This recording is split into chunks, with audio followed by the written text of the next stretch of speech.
En général, je me refuse à répondre à certains commentaires farfelus, mais à titre exceptionnel, je vais me livrer à cet exercice.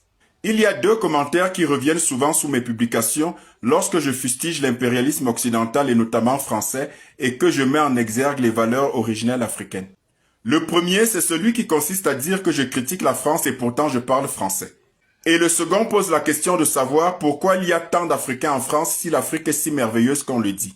Il est facile de se rendre compte que les auteurs de tels commentaires souffrent d'un déficit aigu de consistance intellectuelle, mais on va quand même prendre la peine de leur répondre pour essayer de leur remettre quelques idées en place.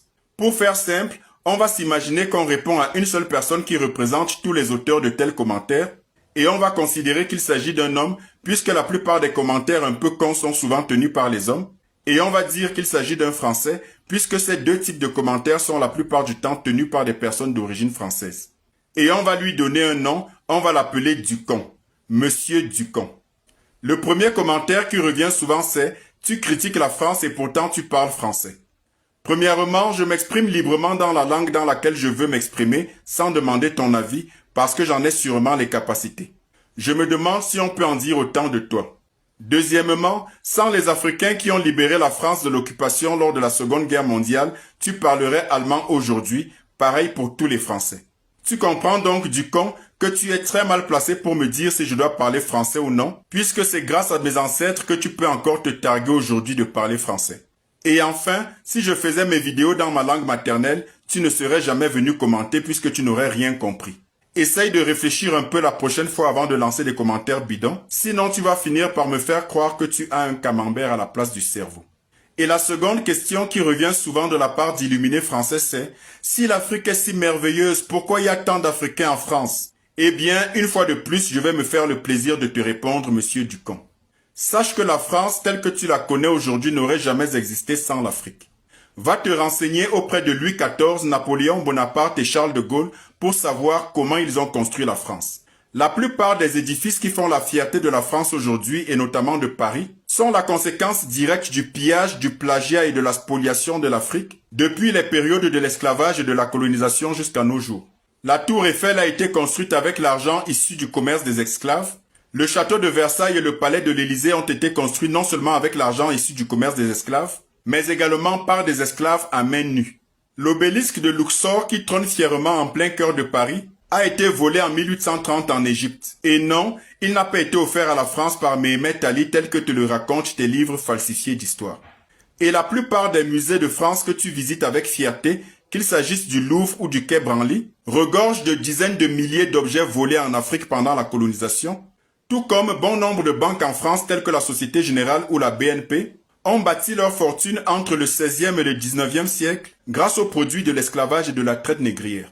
Renseigne-toi encore bien sur l'histoire de France pour savoir qui étaient Arthur de Gobineau, François Bernier, Colbert, Antoine Crozat, Joséphine Taché, Victor Schœlcher, Victor Hugo ou encore Jules Ferry, et bien d'autres, ainsi que leur rapport à l'esclavage et à la colonisation, et leur impact significatif sur le devenir de la France, dont tu te prévaux aujourd'hui de façon arrogante d'être un légitime protecteur.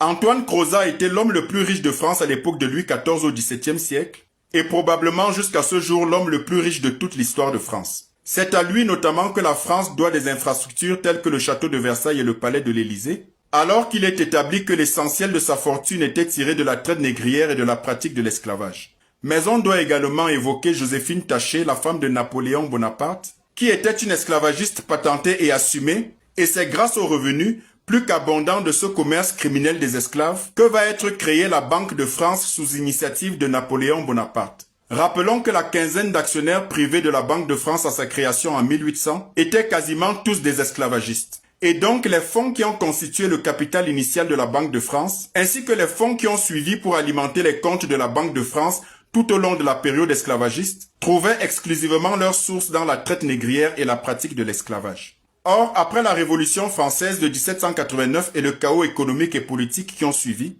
la France a été construite à partir de la Banque de France, principale pourvoyeuse de fonds pour reconstituer l'économie française. Rappelons qu'à l'époque, la France était la troisième puissance esclavagiste après le Portugal et la Grande-Bretagne. La France est d'ailleurs le seul pays esclavagiste qui, après l'abolition, rétablira l'esclavage en 1802 et rétablira par la même occasion le code noir de Louis XIV et de Colbert qui faisait des Africains des biens meubles inférieurs à des animaux.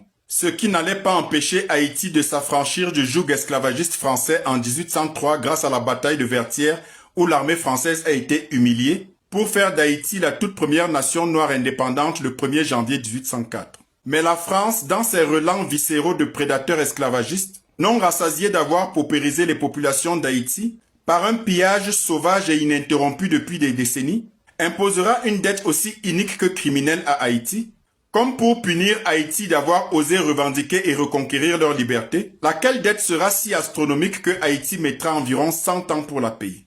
Et aujourd'hui, évidemment, fidèle à son hypocrisie légendaire, la France est la première à prétendre s'étonner de la pauvreté extrême d'Haïti. Mais rassure-toi, Ducon, ton pays, la France, n'a jamais changé. C'était la seule manière pour pouvoir répondre à toutes ces personnes-là qui viennent ici, là, me raconter comment je suis Camerounais, mais au lieu de faire les deux consoles de cas, moi je parle de l'AIS. Vous devez comprendre quelque chose, que la bataille qu'on a à l'intérieur, on combat pour la vérité, on combat pour ce qui est réel. Vous comprenez? L'autre jour, un autre est également venu ça me demander pourquoi est-ce que je parle français. Je pense que monsieur Paul vous a répondu correctement et bien. Je parle français parce que c'est la langue que toi tu comprends. Parce que mes gars, je mets en bon gars là, tu ne vas pas comprendre. Tu entends non? Et ça prouve à quel point moi je suis plus intelligent que toi. Moi je parle plusieurs langues, mais toi tu n'es que béni, tu ne parles qu'une seule langue, tu ne parles que la langue française. Rappelez-vous au moment de si, comme il a si bien dit, si l'Afrique n'était pas venue aider la France, sinon vous devez être parler allemand aujourd'hui. Vous devez voir que la plupart des Africains parlent peut-être minimum 2, 3, 4 langues. Le français, leur langue maternelle, l'anglais, l'espagnol, l'allemand. Certains parlent même le chinois. Ça montre à quel point les Africains sont plus éduqués, en fait, les Africains sont plus intelligents, sont plus intellectuels que la plupart de ces Occidentaux. C'est grâce à nous que vous êtes ce que vous êtes aujourd'hui. Vous devez l'accepter. Pourquoi est-ce que les Africains sont en France? Pourquoi est-ce que les Africains sont dans les autres pays? C'est parce que vous devez comprendre quelque chose. Ce qui est là-bas, là, ça nous appartient. On va partir là-bas récupérer ça au fur et à mesure et rentrer avec. Vous comprenez un peu? Donc, il faut que vous calmez. Buvez un peu de l'eau et respirez. Camarades, famille, vous savez ce qu'il y a lieu de faire. Partagez la vidéo massivement et surtout les gars, abonnez-vous pour les nouveaux.